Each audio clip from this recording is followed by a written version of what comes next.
जी अस्सलाम वालेकुम। कैसे हैं आप? मेरी दुआ है कि सब जहाँ भी हों खैरियत से हों। अल्लाह ताला सबको अपने हिफ्ज़ व ईमान में रखे। वाइट चने मैंने रात के भिगो के रख दिए थे, अब अच्छी तरह से फूल चुके हैं। तो किचन में आई थी इसलिए सोचा कि पहले यही उबलने के लिए रख देती हूँ। चने उबलने के लिए रख के इसके साथ साथ अपने बाकी के काम निपटा लूँगी। उबले हुए चने मेरे घर में मौजूद ना हो तो मुझे बहुत बेसुकूनी सी रहती है, क्योंकि ये काफ़ी मुख्तलिफ इस्तेमाल में आते हैं। कभी इनसे चावल बनाए जाते हैं, कभी मुर्ग चने, कभी चाट वगैरह। बाज़ार के टिन पैक वाले चने मुझे इतने ज़्यादा पसंद नहीं आते, क्योंकि वो इतने अच्छी तरह से नहीं गले होते। मुझे चने ऐसे पसंद है कि बहुत ज़्यादा गले भी हों और वो टूटे हुए भी ना हों।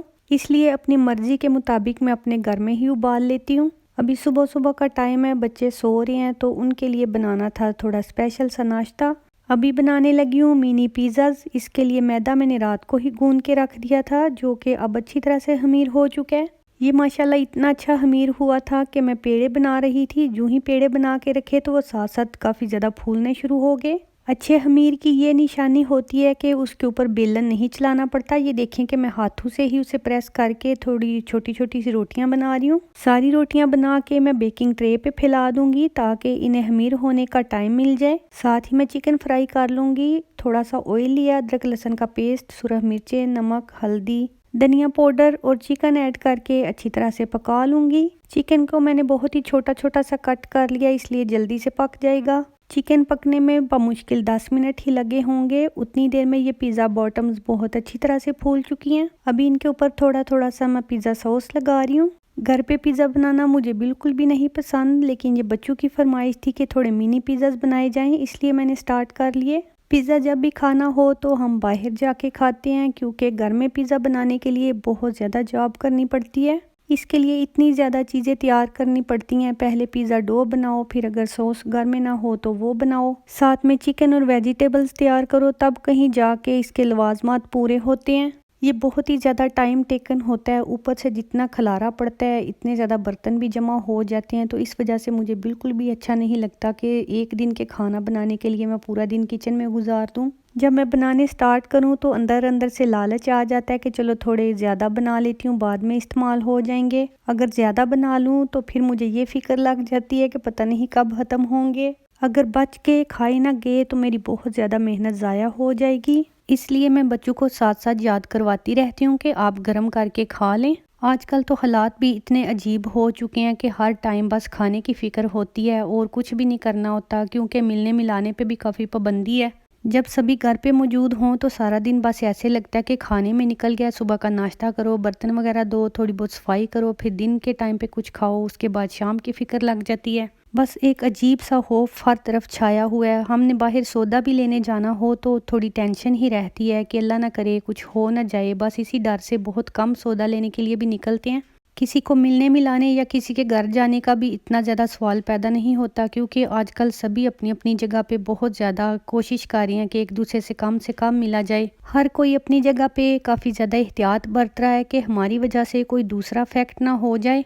यहाँ पे गवर्नमेंट जब लोगों को थोड़ा सा सुजेस्ट कर देती है तो लोग काफ़ी ज़्यादा मुहतात हो जाते हैं, जबकि इसके बरक्स पाकिस्तान में रहने वाले लोगों का अपना ही एक माइंड सेट है।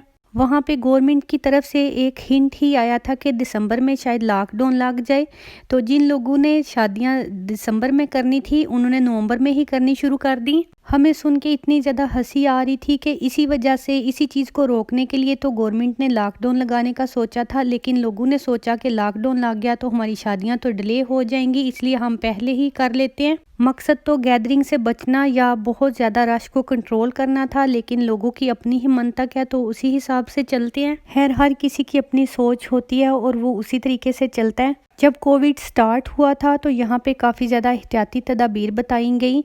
उसी टाइम मेरे जहन में आ गया था कि अगर ये तदाबीर पाकिस्तान में अपनानी पड़ जाए तो लोगों को तो वहता पड़ जाएगा। जब वहाँ पे स्कूल बंद हुए तो सबसे पहले मेरे जहन में यही बात आई कि सारी जितनी भी लड़कियाँ होती हैं, बेटियाँ होती हैं, जब उनके बच्चों के स्कूल बंद होंगे तो वो सोचेंगी कि चलो छुट्टियाँ गुजारने अपनी माओं के घरों में जाते हैं। और यकीन करें कि बिल्कुल ऐसा ही हुआ। जब मैंने वहाँ पे कॉल की, एक दो कज़न से बात की, तो वो सभी वाकई में इतनी ज़्यादा एक्साइटेड थी। उन्होंने सोचा कि बच्चों को तो अनएक्सपेक्टेड छुट्टियां हो चुकी हैं, अब इनको मनाने के लिए हफ्ता 2 हफ्ते के लिए बैग बांध के अपनी अम्मी के घर मेके वगैरह चले जाते हैं।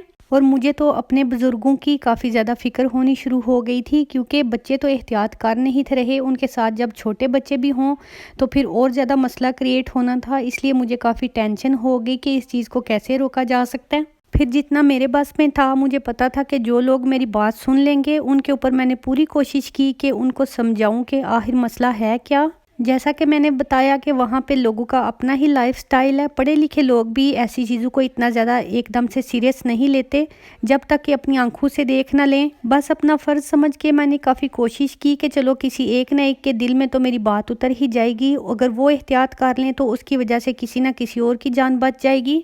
जान जाने की बात तो दूर रही, इससे पहले जो कोविड की वजह से अफेक्ट होता है वो काफ़ी ज़्यादा स्ट्रांग होता है, लोग काफ़ी ज़्यादा बीमार भी हो जाते हैं, जिनका इम्यून सिस्टम इतना ज़्यादा स्ट्रांग नहीं होता, उन पे कोरोना काफ़ी ज़्यादा अफेक्ट करता है। और अब तो मुझे लगता है कि पाकिस्तान में तकरीबन 70% लोग ऐसे हैं जिनकी सेहत बहुत ज़्यादा ख़राब है। वहाँ पे ज़्यादा खाने, अनहेल्दी खाने और कोई ट्रेनिंग, कोई वर्जिश ना होने की वजह से ये सारी मामलात ख़राब हो रहे हैं। आजकल बहुत यंग लोगों को सुनने में आता है कि उनको ब्लड प्रेशर की प्रॉब्लम है, उनको शुगर की प्रॉब्लम है। और ये सारा कुछ सिर्फ इसी वजह से होता है कि जिन लोगों को अल्लाह ताला ने थोड़ा अता किया होता है, यकीन करें मुझे हैरानगी होती है कि वो बस खा खा के अपने आप को बर्बाद कर लेते हैं। लोग समझते हैं कि हमारे पास खाने को मौजूद है तो इसको सिर्फ हम ही ने खाना है। बहुत ज़्यादा और बार बार खाया जाना, अपनी भूख से ज़्यादा खाया जाना वहाँ पे शायद ट्रेंड समझा जाता है। अब तो वहाँ पे हालात ऐसे हो चुके हैं कि यंग बच्चियाँ और बच्चे जिनकी अभी शादी भी नहीं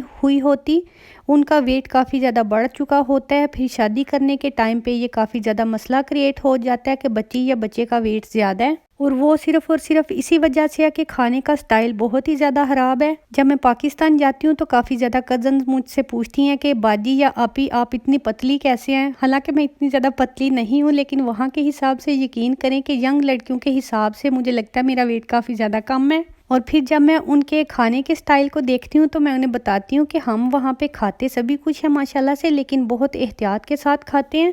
मिसाल के तौर पे वहाँ पे सुबह के टाइम भी काफ़ी ज़्यादा बारी बरकम नाश्ता किया जाता है। कोई पराठों से करता है, कोई हलवा पूरी से, कोई सिरी पाए और पता नहीं क्या क्या नान के साथ और इस तरह की चीज़ें। फिर दिन के टाइम में सालन रोटी ज़रूर खाई जाती है और रात को भी चावल की प्लेटें भर भर के खाते हैं।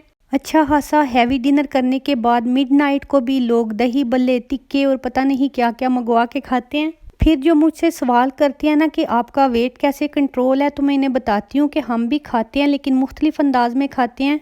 वो यूँ होता है कि हम पूरा मील खाने के बाद एक्स्ट्रा स्नैक्स वगैरह नहीं खाते। एक तो सुबह के टाइम पे हमारा लाइट सा नाश्ता होता है, अगर सुबह हैवी नाश्ता कर लें तो फिर दिन के टाइम हम कोई लाइट चीज़ ले लेते हैं। अगर कोई चाट, दही बल्ले या इस तरह की चीज़ खा लें तो फिर इसके बाद हम डिनर भी बहुत ज़्यादा हैवी नहीं करते। जैसे मैं अपने घर में अगर कोई चीज़ बनाती हूँ तो वो सिर्फ इसलिए बनाती हूँ कि बच्चों की ग्रोइंग एज है, बच्चों ने चूँकि बढ़ना होता है, इसलिए माशाल्लाह से उन्हें अच्छी खुराक की ज़रूरत होती है। और यकीन करें कि जितनी चीज़ें मैं बनाती हूँ काफ़ी शौक़ से बच्चों के लिए बनाती हूँ, लेकिन उनको खाती इतने शौक़ से नहीं। आज जैसे ये सालन मैंने चावल के साथ बनाया था, मेरा नान बनाने का दिल कर रहा था। जो सुबह मैंने पिज़्ज़े बनाए थे उनमें से थोड़ा सा आटा मैंने ये बचा लिया था नान के लिए। मेरा नान खाने का शौक़ पूरा हो गया था। बच्चों को चावल पसंद है तो मैंने उन्हें चावल बना दिए थे। ये देखें माशाल्लाह से मेरी बेल जो मनी प्लांट है बहुत छोटी सी थी और अब इसको मैंने धागे से बांध दिया हुआ है तो ऊपर की तरफ काफ़ी लंबी होती जा रही है।